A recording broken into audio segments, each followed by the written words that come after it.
Hello students, welcome back to the channel.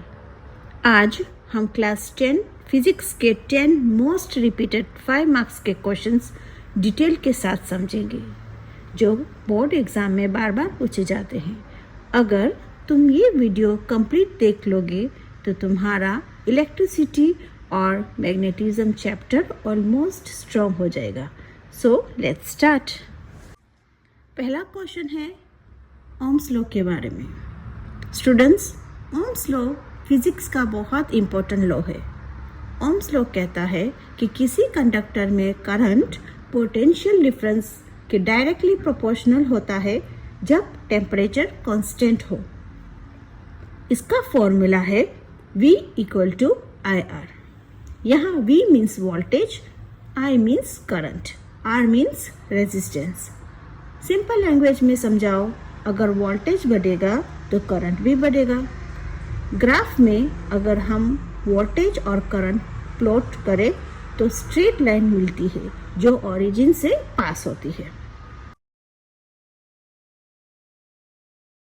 Electric power का मतलब होता है इलेक्ट्रिकल एनर्जी यूज होने की स्पीड।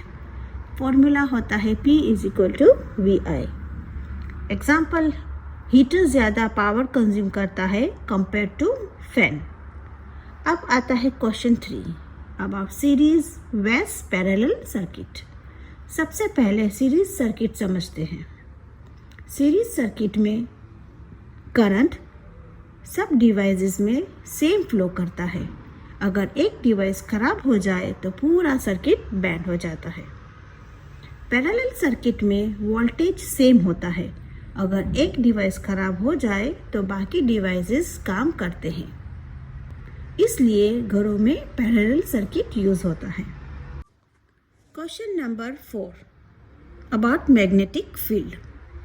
मैग्नेटिक फील्ड वो एरिया होता है जहां मैग्नेट का इफेक्ट महसूस होता है। मैग्नेटिक फील्ड्स लाइंस की प्रॉपर्टीज है। नॉर्थ पोल से लाइंस निकलती है, साउथ पोल में एंटर करती है। लाइंस कभी इंटरसेक्ट नहीं करती और जब इलेक्ट्रिक करंट वायर में फ्लो करता है तो उसके अराउंड मैग्नेटिक फील्ड जनरेट होता है। Now question number 5 about electric motor. Electric motor electrical energy को मैकेनिकल एनर्जी में कन्वर्ट करती है। मोटर इलेक्ट्रोमैग्नेटिक इफेक्ट पर काम करती है। जब करंट मैग्नेटिक फील्ड में रखे कंडक्टर से पास होता है, कंडक्टर रोटेट करता है। मोटर्स के मेन पार्ट्स है armature, magnet, split ring, brushes, battery. Question 6 आता है resistance and factors affecting it. Resistance current के फ्लो को अपोज करता है। फॉर्मूला होता है R = PL/A। रेजिस्टेंस डिपेंड करता है वायर की लेंथ पर, वायर की थिकनेस पर, मटेरियल पर, टेम्परेचर पर।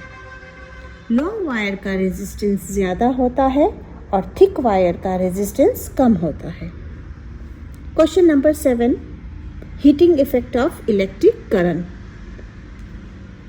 जब करंट कंडक्टर से पास होता है तो हीट प्रोड्यूस होती है।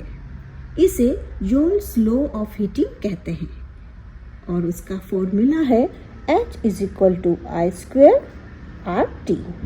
इसका यूज होता है electric iron, heater, electric kettle, fuse, इन सब में होता है। फ्यूज सेफ्टी डिवाइस होता है जो ज़्यादा करंट आने पर मेल्ट हो जाता है। Now question number 8 electromagnetic induction. Electromagnetic induction का मतलब है मैग्नेटिक फील्ड चेंज होने पर करंट जनरेट होना। अगर मैग्नेट को कॉइल के पास मूव करें तो करंट प्रोड्यूस होता है। इसका यूज होता है generators, transformers, etcetera. Question number 9 AC वेस DC current. AC current direction change करता रहता है। ये घरों में यूज होता है। DC करंट एक ही डायरेक्शन में फ्लो करता है। ये बैटरीज और इलेक्ट्रॉनिक डिवाइसेस में यूज़ होता है। एसी का वोल्टेज इजीली चेंज किया जा सकता है, डीसी का नहीं। Now question number 10, domestic electric circuit. Domestic electric circuit घर की वायरिंग सिस्टम होती है।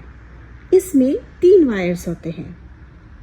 लाइव वायर जो करंट सप्लाई करती है, न्यूट्रल वायर जो सर्किट कंप्लीट करती है, अर्थ वायर शॉक से बचाती है। इसमें सेफ्टी डिवाइस आते हैं, fuse, earthing, MCB. MCB overload होने पर ऑटोमेटिकली सर्किट बंद कर देता है। स्टूडेंट्स, अगर तुम ये 10 क्वेश्चंस अच्छे से प्रिपेयर कर लोगे तो फिजिक्स में स्ट्रॉन्ग स्कोर कर सकते हो। और अगर जो ये वीडियो आपको हेल्पफुल लगा हो तो लाइक, शेयर एंड सब्सक्राइब ज़रूर करें। मिलते हैं नेक्स्ट वीडियो में। Till then, take care.